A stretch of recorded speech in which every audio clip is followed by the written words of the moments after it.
कहाँ से किसी ने छोड़ी है, ये देखें।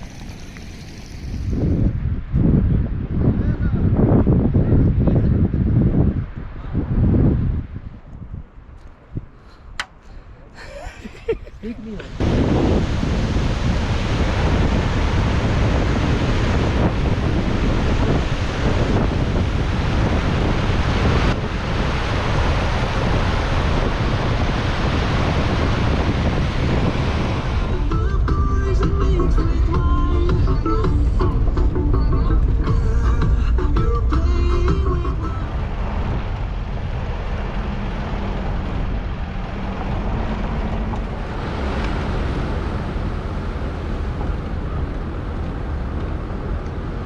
चलने की जो आवाज़ है बिल्कुल ऐसे लगता है कि जैसे इससे पीसफुल जगह जो है वो दुनिया में किसी जगह पे नहीं होगी।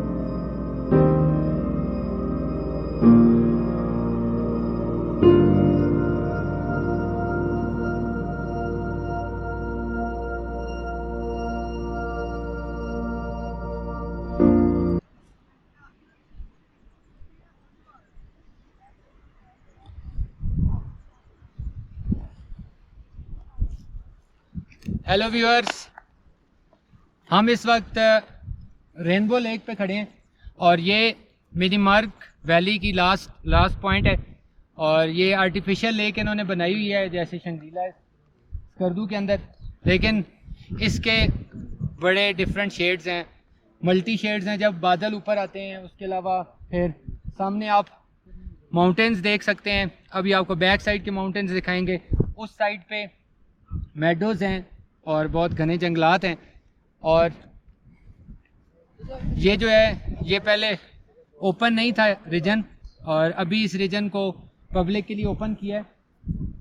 स्कर्दू से देवसाई क्रॉस करके चिलम चौकी आना पड़ता है, वहाँ से फिर परमिशन लेके फिर यहाँ पे आना होता है। और उसका ये तरीक़ाकार है कि चिलम चौकी से आप 10 बजे तक निकलते हैं, 10 से पहले नहीं निकल सकते। और कुछ उनके SOPs हैं, उनको फॉलो करना पड़ता है, अदरवाइज़ फिर वो आपको नहीं आने देंगे। SOPs में ये होता है कि आपने यहाँ पे इस रीजन में ड्रोन नहीं चलाना, किसी पोस्ट की, क्योंकि यहाँ आर्मी का इलाका है, किसी पोस्ट की पिक्चर्स नहीं बनानी। उसके अलावा फिर अभी आजकल क्योंकि कोविड वाला सिलसिला अभी तक चल रहा है, तो इस वजह से वो कोविड का सर्टिफिकेट वगैरह भी होना चाहिए आपके पास, तो और 4x4 जीप हो तब आप यहाँ पे आ सकते हैं। लेकिन मैं आपको ये सजेस्ट करूँगा कि इस जन्नत को देखने के लिए आप ज़रूर आएँ। और अगर आप चिलम से आते हैं तो एक दिन में आप होके वापस भी जा सकते हैं। यहाँ पे मिनीमार्क के अंदर टेंट विलेज भी है, वहाँ भी स्टे कर सकते हैं अगर आप स्टे करना चाहें तो।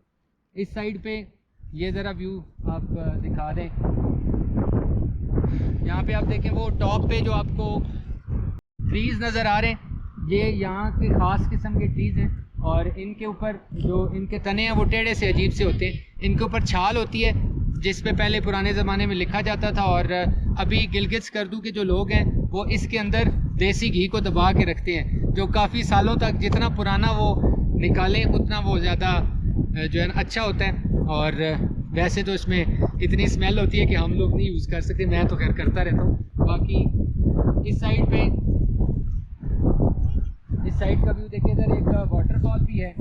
और उसके बाद फिर यहाँ पे ये एक ट्रैक भी जा रहा है जो कि इनका आगे कारगिल का जो सेक्टर है लास्ट पॉइंट है, ये तकरीबन बिल्कुल एंड बनता है, यानी यहाँ तक आम पब्लिक आ सकती है, उसके बाद नहीं आ सकती। और ये जो माउंटेन्स हैं सारी आपको नज़र आ रही हैं, इसके बाद फिर इंडिया स्टार्ट हो जाता है। ये कारगिल का सेक्टर है और इसी रीजन में 99 में जो कारगिल वार है वो भी होती रही।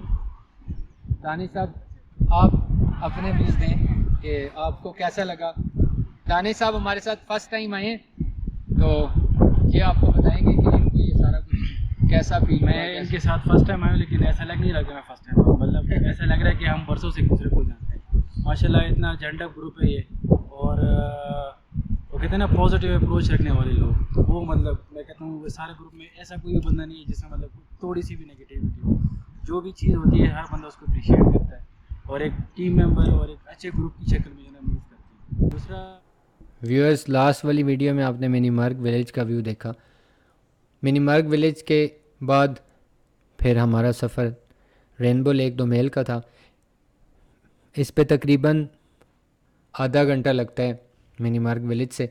रोड दरिया के साथ साथ जंगलों में से होके जाती है, और रोड के अपने साइड के जो व्यूज़ हैं वो कमाल के हैं। और रेनबो लेक को रेनबो लेक क्यों कहते हैं? मेरे हिसाब से इस वजह से कहते हैं कि इस पे जब डिफरेंट लाइट की कंडीशन में डिफरेंट किस्म के वाटर के कलर्स आ रहे होते हैं। धूप निकली हो तो कुछ और कलर्स होते हैं, बादल हों तो कुछ और कलर्स होते हैं, मॉर्निंग में कुछ और, इवनिंग में कुछ और। तो इस वजह से शायद इसको रेनबो लेक बोलते हैं।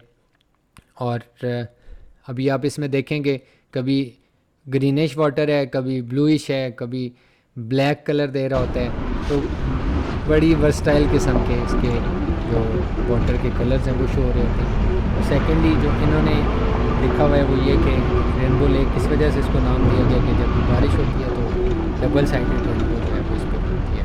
बहरहाल जो भी है, लेकिन एक कमाल की जगह है।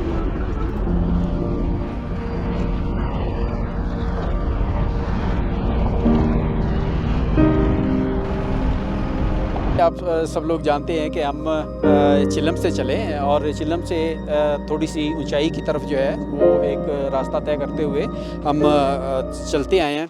और आपने देखा कि जैसे जैसे हम वहाँ से चलते आए हैं, मुसलसल छोटे छोटे जो रीजन थे, छोटे छोटी जो पॉकेट्स बनी हुई हैं वैलीज़ के अंदर जो हैं, वो भी एक यूनिक अंदाज़ की जो खूबसूरती है वो पेश करती हैं। लश ग्रीन एरिया है, और यहाँ तक पहुँचते हुए जितने भी आपने शेड देखे हैं, मेरा नहीं ख्याल कि उतने शेड और उतनी खूबसूरती इतने छोटे एरिया के अंदर जो है वो मौजूद हो।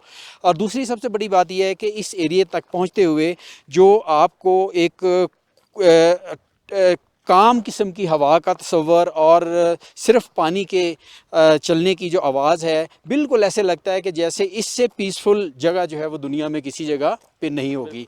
नाजरीन, आप ये भी देख सकते हैं कि इस वक्त जो जियोग्राफिकल पोजीशन है, इस फार्म में अगर आप देखें मेरे हाथ की पोजीशन के ऊपर ये कर्व सी बनती हुई है इस तरह, तो एक कर्व सी बनती हुई जाती है पीछे। इस वक्त मेरे हाथ की पोजीशन पे देखें तो यहाँ पे कारगिल का कमरी टॉप आती है, और कमरी टॉप जो है बेसिकली इसके पीछे जो है वो बॉर्डर जो है इंडिया का, वैसे तो सारा ही बॉर्डर है रीजन जो है, तो वहाँ पे कारगिल का वो हॉट इशू जो डेवलप हुआ था। तो हमारी तो सारे दोस्तों की यही ख्वाहिश है कि इतना बड़ा जो बजट डिफेंस वगैरह पे लगाया जाता है वही अगर लोगों की वेलफेयर पे लगाया जाए। और पाकिस्तानी जो पॉलिटिशियंस हैं या हुक्मरान हैं या जो करता धरता है, वो आप ये देखें यहाँ पे इंटरनेशनल फ़्लाइट्स जो हैं वो स्कर्दू पे लैंड करवाएं, और वहाँ से हेलीकॉप्टर के ज़रिए, जिनको ज़ाहिर जिनके पास टाइम नहीं है वो फैसिलिटी भी होना चाहिए, जिनके पास आने का रास्ता है। वैसे दोस्तों ने बताया कि यहाँ पे एक रास्ता है, तो ये इतना ज़्यादा दूर नहीं है, उसको थोड़ा सा अरेंज किया जा सकता है, मैनेज किया जा सकता है, बड़ा ज़बरदस्त रास्ता बनेगा वो वाला जो है। और उस रास्ते के ज़रिए लोग ट्रैक के ज़रिए, गाड़ियों के ज़रिए भी आ सकते हैं, हेलीकॉप्टर के ज़रिए आ सकते हैं, वैसे ये रास्ता भी है।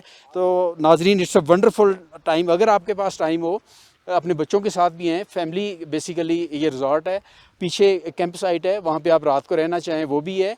खाने की बेहतरीन क्वालिटी का खाना यहाँ पे अवेलेबल है, और बाकी इंतहाई सिक्योर एक एनवायरनमेंट है। इट्स अ वंडरफुल, शायद कहते हैं ना कि किस्मत के साथ ऐसे जो स्पॉट्स हैं वो मिलते हैं, तो हम तो आपको रिकमेंड करेंगे कि आएँ और इन्जॉय करें।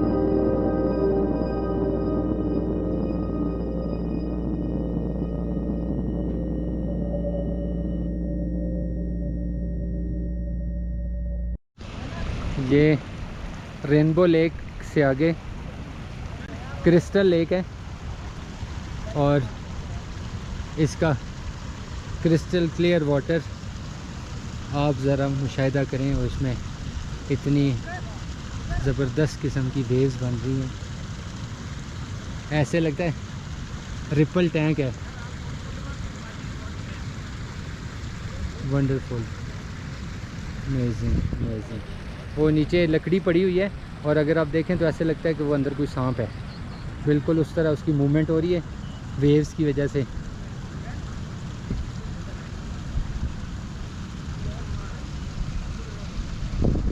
बिल्कुल क्रिस्टल, ये कम से कम 8-10 फुट इसकी डेप्थ होगी, लेकिन बिल्कुल साफ़ सुथरा।